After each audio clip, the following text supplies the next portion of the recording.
और मुझे भी ये पूछा जाता है तुम कभी इस्लाम पे जोक क्यों नहीं बनाते। 20% लोगों के पास कुछ है नहीं और ज्यादा। All I see the average Muslim in this country has is their faith. 20% मुसलमानों के पास क्या है इस देश में? पर्सनल मुस्लिम लॉ है उनके पास, जो बाकियों के पास नहीं है। वो हमारी तरह सारी चीजें कॉडिफाइड लॉ की तरह फॉलो नहीं करते।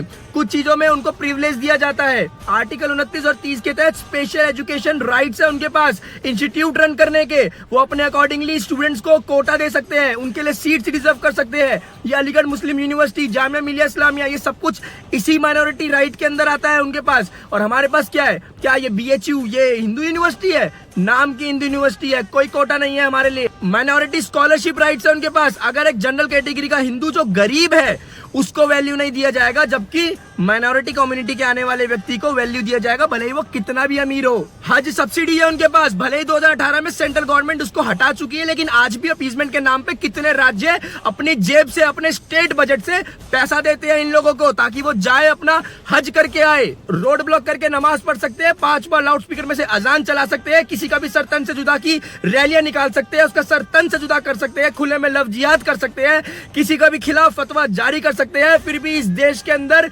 सेफ एंड सिक्योर है। और तुम जैसे लोग ये कहते हो कि 20% के पास है ही क्या इस देश में? अबे ये बोलो कि तुम्हारे पिछवाड़े में दम ही नहीं है उनके खिलाफ कुछ बोलने का। तुम्हारे को डर लगता है कि जिस दिन तुमने उनके खिलाफ कुछ भी मजाक के रूप में भी बोल दिया तो वो भीड़ तुम्हारे घर पर खड़ी मिलेगी। वहीं दूसरी तरफ शिवलिंग पर कॉन्डम चढ़ाने में किसी को डर नहीं लगता, ज्ञानवापी मंदिर के शिवलिंग को फव्वारा कहने में किसी को डर नहीं लगता, माँ सीता के चरित्र पर सवाल उठाने में किसी को डर नहीं लगता, बजरंगबली को अरे बंदर कैसे भगवान हो सकता है ये कहने में किसी को डर नहीं लगता, गणेश जी के सूंड का उनके मुंह का मजाक उड़ाने में किसी को डर नहीं लगता, भगवान राम को काल्पनिक कहने में किसी को डर नहीं लगता, भगवान कृष्ण को प्लेबॉय कहने में किसी को डर नहीं लगता। और उसके बाद ये कहा जाता है कि जो अल्पसंख्यक समाज है वो डरा हुआ है और बहुसंख्यक समाज जो है वो उनको डराता है, हिंसा करता है। कितने राम लक्ष्मण दुर्गा लक्ष्मी फुला क्या क्या है, कितने भाई हर 8 दिन में एक नया पैदा हो जाता है। अब तो नए आ गए, गणेश थे वो थे महाराज, अब हनुमान जयंती आ गई, रामनवमी आ गई, लक्ष्मी मालूम थी, ये भाग्य लक्ष्मी आज तक नहीं सुने, ये कौन सी नहीं है भाई।